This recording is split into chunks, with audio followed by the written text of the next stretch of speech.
Brokering success demands a battle-ready strategy. TIE TMS equips brokers with the ultimate battle station for conquering a tough market.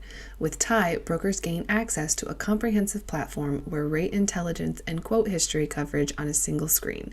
Revolutionize the way your brokers perform by giving them a competitive advantage with TIE TMS. For more info, visit tiesoftware.com/battlestation.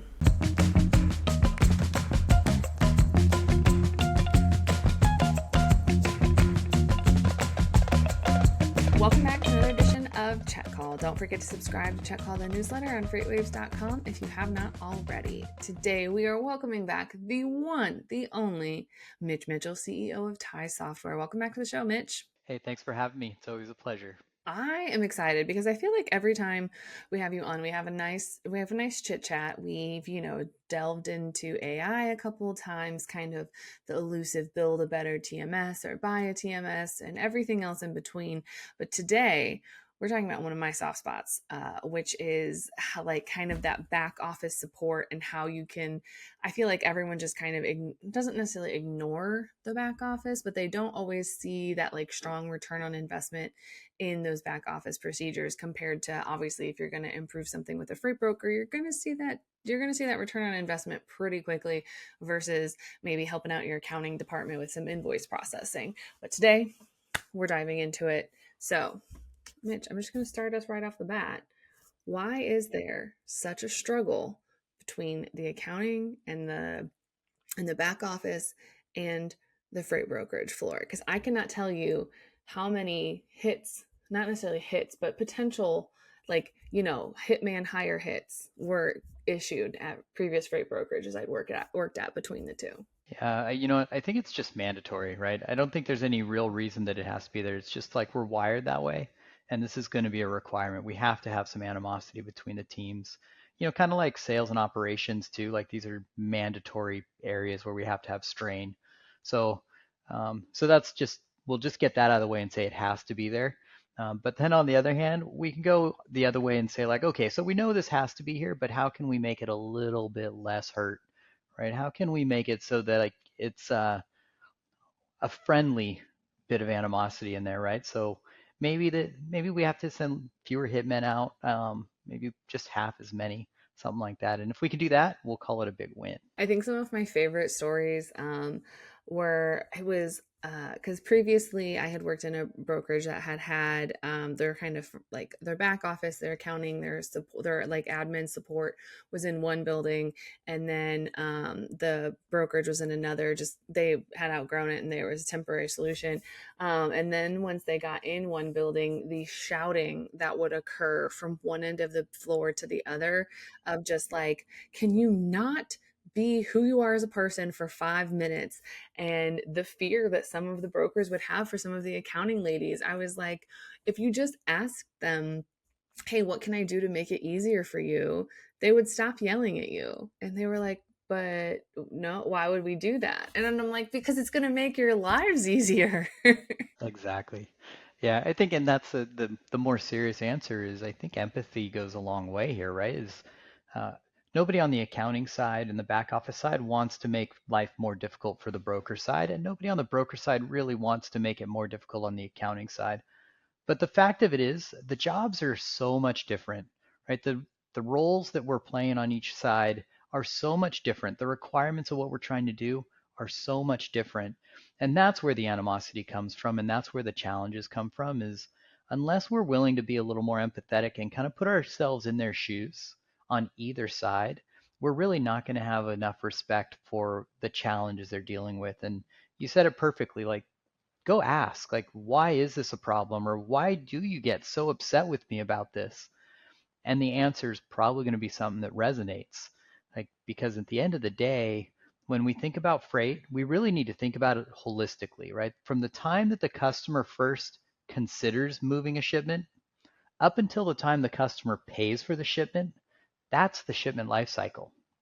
It's not delivery, right? And I think that's kind of what we get is like the brokers, once the shipment's delivered, like, I'm good, and it's off it goes. And then on the accounting side, it's the opposite. It's like, well, until it delivers, it's not really my problem. But that's not true, right? The truth to it is the shipment life cycle has to be something that we have to cooperate on, and it takes from when the customer first initiates that conversation all the way till we collect money from them. I think a lot of that also lies in the different priorities that each person has, so the freight broker, they're just focused on booking the load, getting everything accomplished, and kind of, getting the highest margin they can. They don't, like you said, that shipment, there's still that the rest of that life cycle to go. Someone still needs to get paid, carriers still need to be billed, or shippers still need to be billed. And then and so the accounting people are just trying to do that, and your back office support are just trying to get those invoices, those proofs of delivery, et cetera, et cetera. And so that's where the differentiation priorities are. So that's something that's like, oh, I need this paperwork. It was always like a signed paperwork, a signed proof of delivery, or was some sort of paperwork that was always missing. And it's like, why can you not just take 30 seconds after you get it and just forward it on to just like accounting@brokerage.com? Like, there was always a group email box that you could just forward it on to. And it takes literally not even 30 seconds when you first get it. And then it's not even a problem. But the fact that that's just not something that crosses your mind to say, oh, well, I could take 5 seconds and do it now, or I could wait a week and then get yelled at and have arguably quite hostile relationship with a coworker. Yeah, for sure. And then on the other side, like having that document makes such a big difference. Like being able to see the POD, to verify carrier charges, so much better. It makes that part of the process tremendously easier. And then also just collecting from customers, right? And getting the invoice out to the customer so you can collect on it.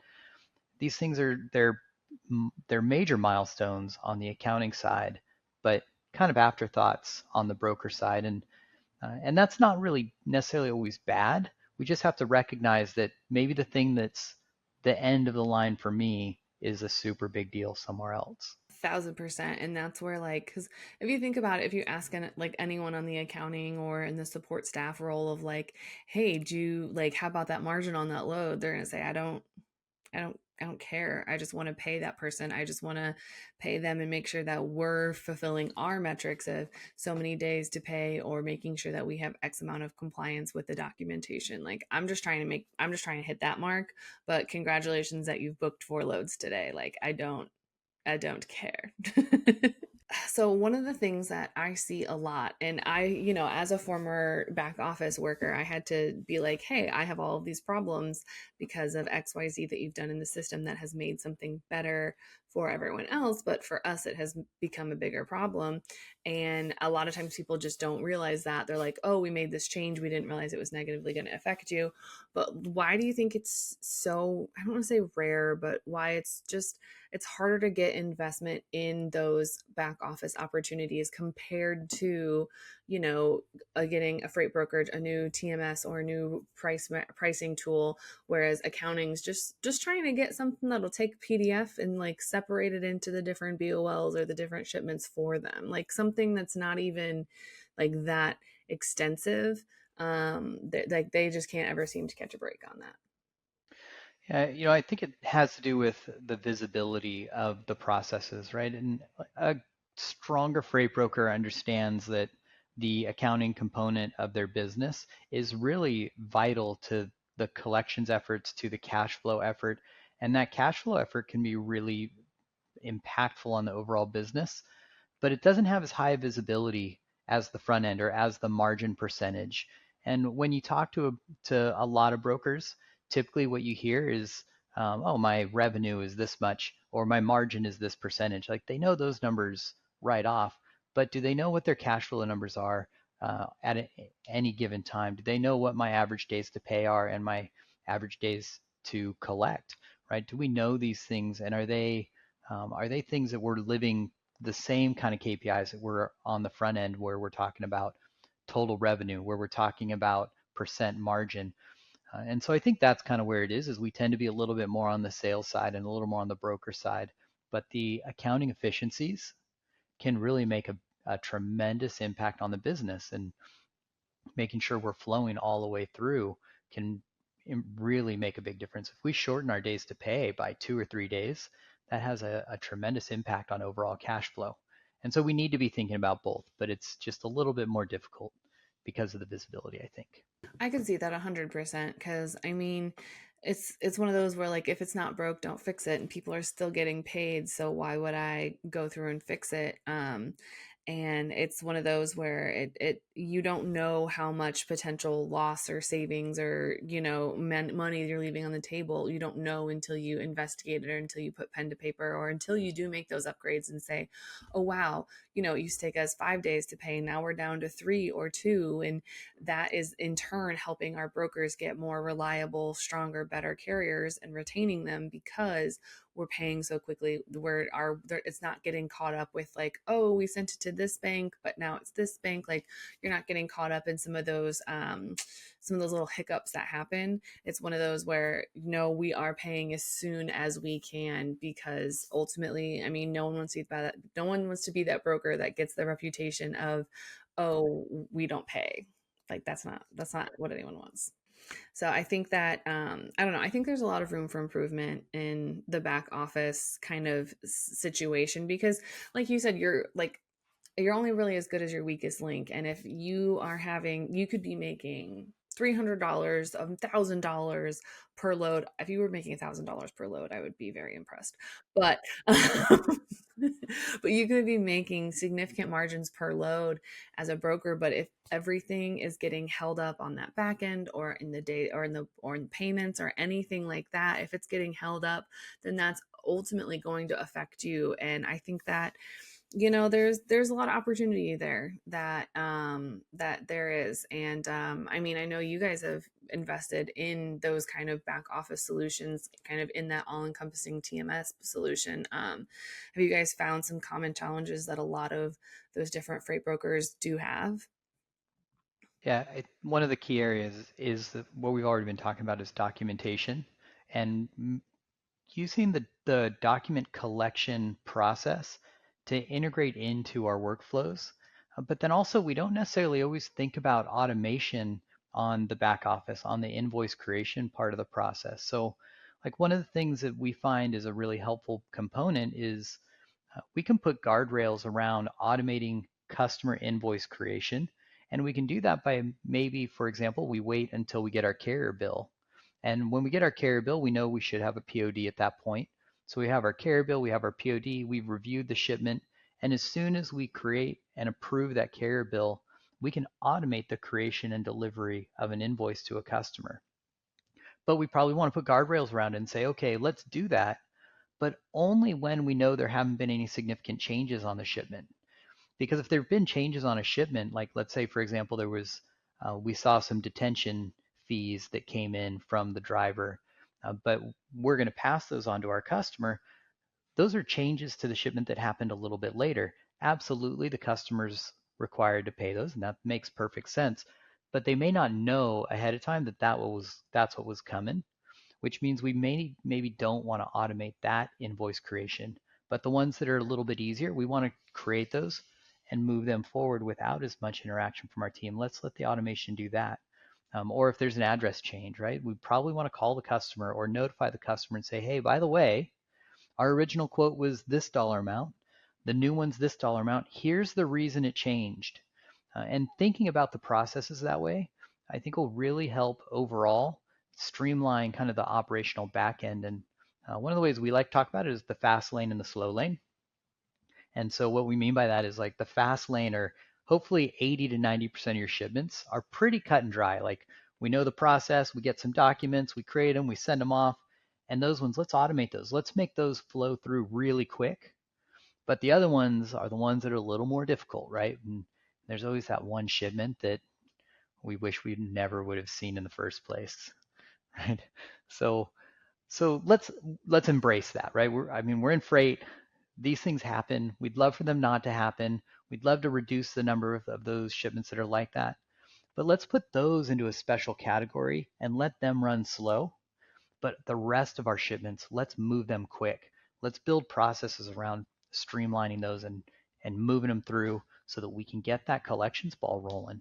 I think that is so true. That's something, I mean, I have shouted from the rooftops, automate what you hate. And in this case, I hate touching every single shipment. If I have to, because if I have to sit there every day and go through and like mark a bunch of stuff and just make sure that totals are matching, or to make sure that something is there and just manually move them over, like that's not fun for me. That's not a good use of my time, because then I'm sitting there spending hours going in and doing something. It's one thing if, okay, they sent over an EDI code wrong. Okay, one day I go in, I fix it, I have to move a handful over, but then moving forward, it shouldn't be a problem anymore, because there will always be that one shipment that is a nightmare, that you're like, I don't know how we're going to build this. I don't know how we're going to do this. It's just going to take a lot of people sitting together saying, okay, how do we want to do this? Because your guess is as good as mine.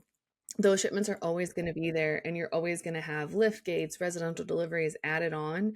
And so it makes more sense to have people have like the limited resources of human capital that you have them work on those exceptions instead of sitting there just manually pushing things through. Which also, if your day to day is just manually moving invoices through, I think it might be time for an upgrade. Time for an upgrade for sure. And it's well said, like, let's not build a process around the exceptions. Let's build a process that flows nicely, and build a special process for those exceptions, for the special cases, so that we have two different ways. And we don't want to do all that extra work, and we don't want to build friction around our lives for something that doesn't happen all the time, but let's protect it. So be smart about how we build those. Yeah, I think my favorite that I've ever seen is a no touch EDI, where you're supposed to like, it's supposed to go through and flawlessly. And also, most importantly, before I get into that story, continue to revisit those processes to make sure that they are still working. Because the no touch EDI, you had to go in every day and manually like move some of them over and literally go into the shipment, double click something, and then save it, and then it would match. And it was like, if this is the no touch option, like what was it before? And they're like, well, it worked for like a hot minute, and then they changed something, and then they just never got fixed. And I was like, this is exhausting. Like, how do you do this? It's such a waste of time and resources. And that's a good point, and it's revisit those processes uh, for a couple things, not just in case things stop working, which surprisingly in technology, things do just stop working all the time. Um, it's a point of frustration, I think, for a lot of people, but it happens, and it happens when you're building a TMS. It happens on your personal computers. It happens everywhere. Keeping track of it and measuring, like, is it still working? For sure worthwhile. But then also from the business side, it's worth revisiting our processes every year and make sure that we're taking a look and saying, okay, well, what is our accounting team doing? Why are they doing this? Does it make sense anymore? Maybe it did a few years ago, but today it doesn't. And so revisiting those processes, streamlining them a little bit, just like we want to increase our margin by a couple percentage points, increase our customers' shipment volume by a couple percentage points.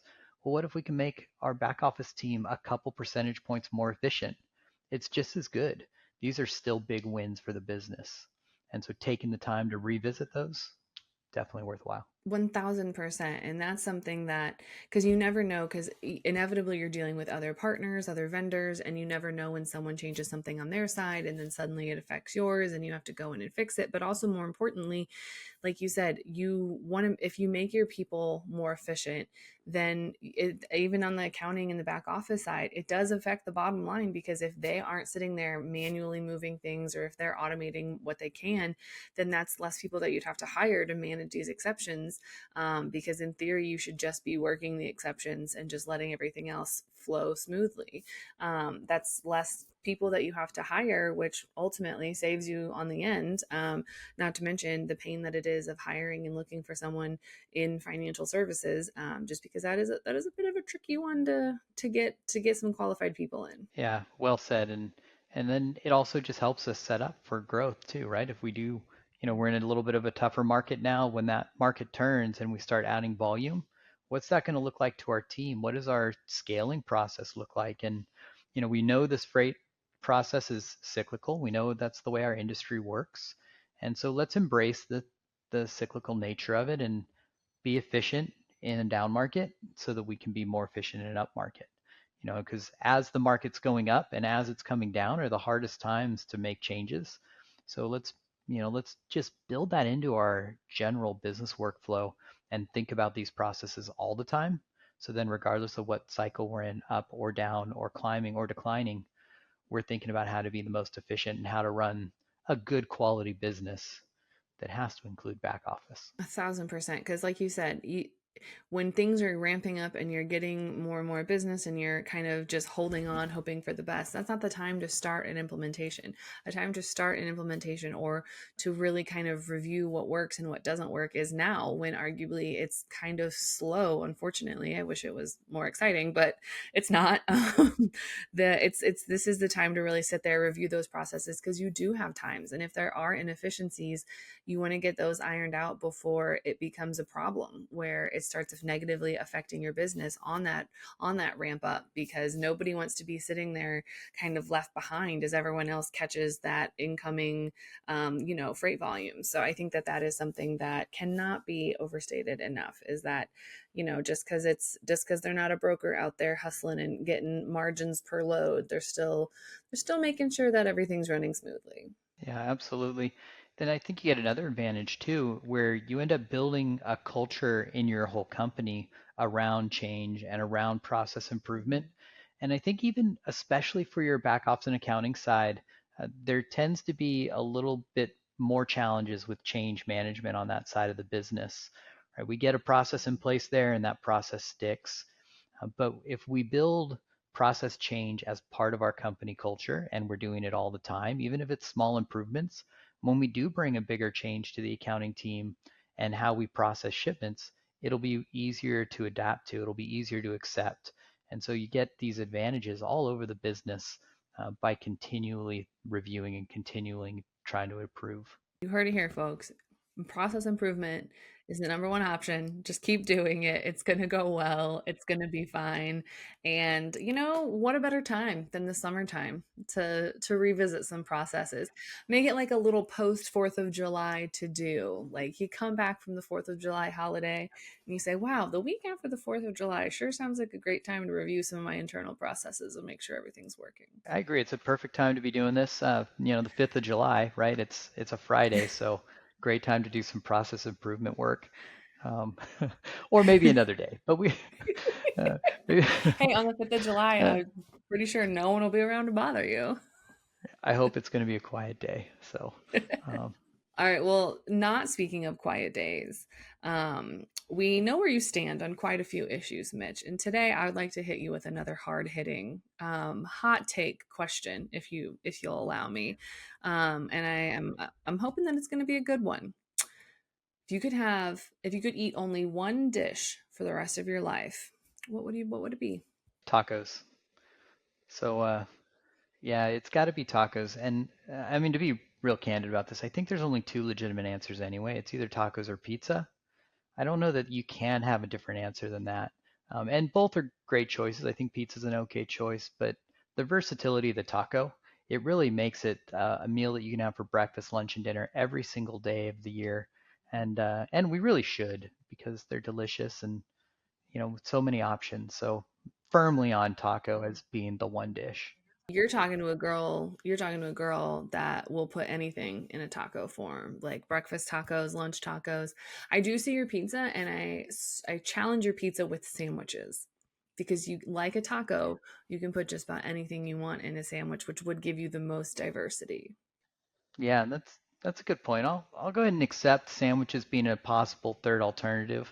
I'll bring it up to the board and see if they accept that option. But at least we agree on taco being the winner, undisputed champion of foods for sure. I really do. A good taco sounds so good right now, so that might have to be on the agenda for me soon. Yeah, I did have tacos for lunch today, and honestly, you could play that line. I had tacos for lunch today, pretty much any day of the year, and it's going to be valid. So we can keep using that clip over and over again. What did Mitch have for lunch today? Tacos. Mitch had tacos for lunch today. All right. Well, if anyone wants to know the best taco combination, or if they have any questions about back office efficiency, where can they find you outside the show? Hey, you can find us at LinkedIn, and then you can find us also at thaisoftware.com. We'd be happy to talk to anybody about TMSs and how we can help your freight brokerage run more efficiently. Awesome. Thanks so much for joining us today. Thanks for having me. Find Check All the Podcasts anywhere you get your podcasts, like Apple Podcasts and Spotify. Don't forget to check out all the other incredible FreightWaves shows. And don't forget to subscribe to the newsletter on freightwaves.com/checkcall. See you on the internet.